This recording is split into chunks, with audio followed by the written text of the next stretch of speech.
The army has launched a broad crackdown on supporters of radical preacher Sheikh Ahmed Al-Assir after its intelligence services uncovered its list, naming his supporters and financiers, as the army's death toll from recent fighting has risen to 20 soldiers. The list of contacts contains the names of Assir fighters, as well as dozens of media personnel, teachers, activists, youth, and students, and documents linking different entities to Assir, according to military sources. The names of Assir's bankrollers were also uncovered. The documents included maps of targets that Assir had identified as part of a campaign to inflame sectarian tensions and calling the fund a valuable treasure. The army also confiscated large amounts of weapons and ammunition from Assir's security perimeter around the Bilal bin Rabah Mosque in the southern suburb of Abra in Saida. Joining us now to discuss the matter further is political analyst Carol Maalouf. Welcome, Carol. Thank you, Youmna. Many Saida residents are expressing concern in the aftermath of the army's decisive victory that the widening campaign of arrest would include individuals who simply pray at the mosque. So what do you think the role of the army should be right now? First, we have to be clear. Al-Assir's movement is nothing but a minority of the Saida and its suburbs residents. They do not make the majority of the inhabitants. Saida is has a majority of moderates from all sects who live in Saida along with Assir. So somehow Assir and his movement have hijacked Saida over the past 2 years. Assir has been threatening for a long time to take some kind of action and military action and to move against the Hezbollah apartments, as he said, that have been for a while.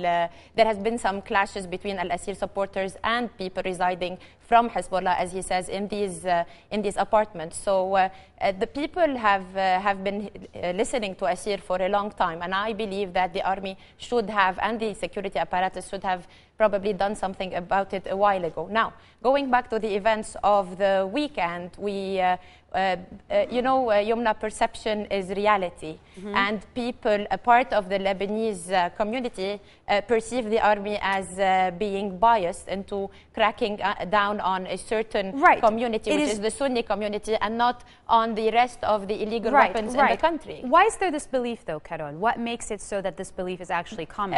A lot of people believe the army is very much pro-Hezbollah. Am I correct? Yes, well, you see, first, it's been a series of events that have been taking place. There were some events in Akkar with the killing of the 2 sheikhs, which stirred some violence among the Sunni ranks. And then there is the crackdown on the Sunnis in Tripoli. Again, this is all perceived by people. But then on the other hand, you find that a young demonstrator, Abbas Hashim, was,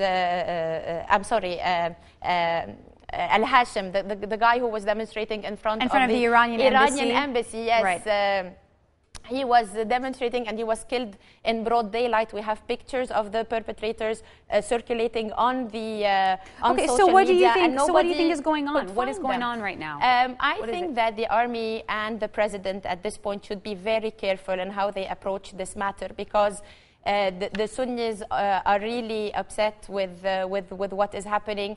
If you also look at social media and if you talk to people on the streets, there is this resentment that the army is not being equally dealing with matters and with weapons, outside the state apparatus and security forces.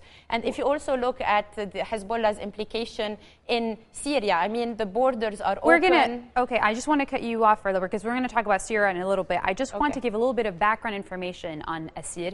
While often labeled a Salafist, primarily because of his appearance, this has been rejected by both traditional Salafists in the north of Lebanon and by Assir himself, who said last week that he was just a Sunni cleric who can bring together the political and religious rhetoric, which is appealing to the people.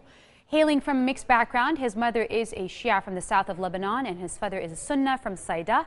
He grew up surrounded by musically oriented people, with his father being a singer and his brother an avid oud player.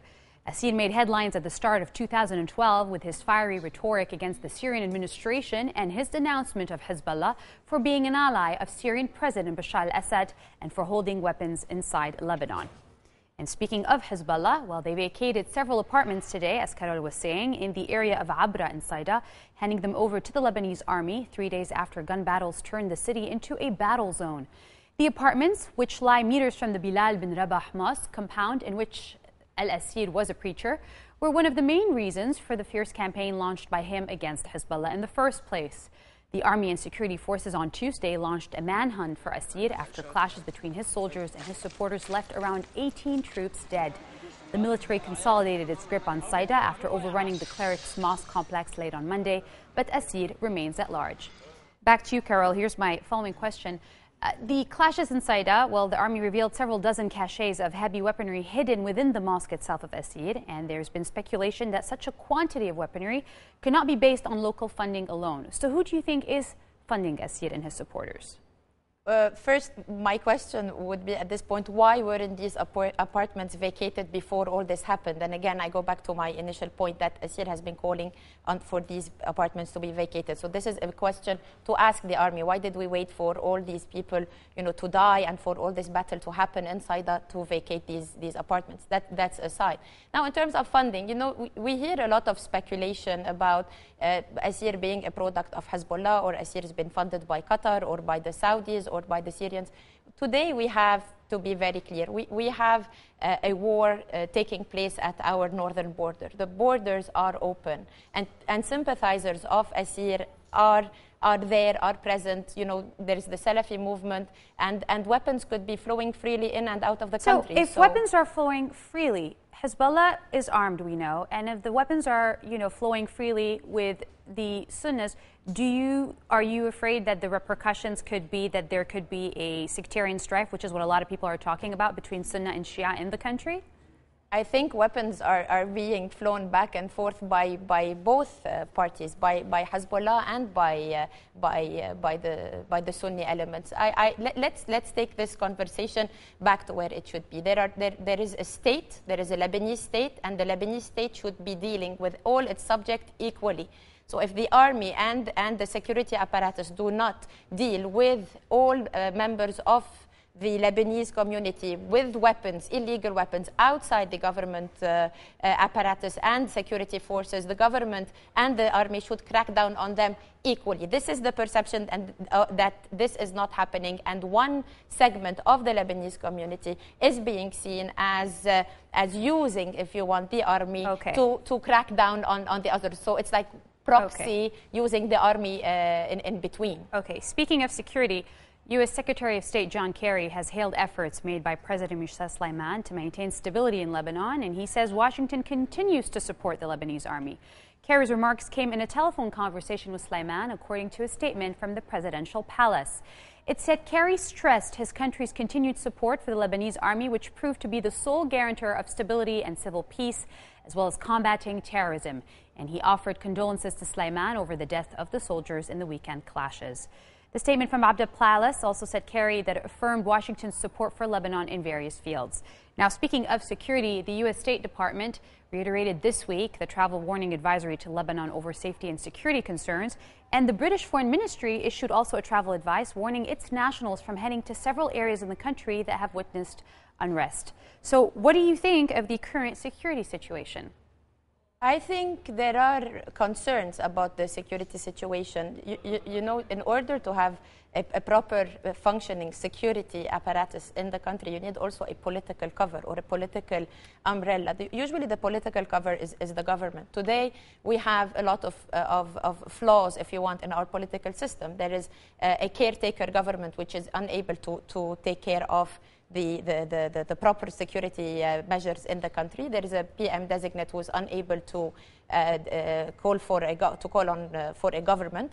The army general will be going on retirement in 2 months. So the president is there for another 9 months. There is no parliament to appoint or elect a new president. So there is the political vacuum. It trickles down to the security apparatus, and then the security level trickles down to the ground. So unless you deal with it comprehensively, with a political situation as a whole, I think we are heading towards a decline in the security situation. Okay, well, we'll be back. Coming up next, do we blacklist Hezbollah? Yes or no? That's the question. We'll be back with Carol Maalouf for more after the break.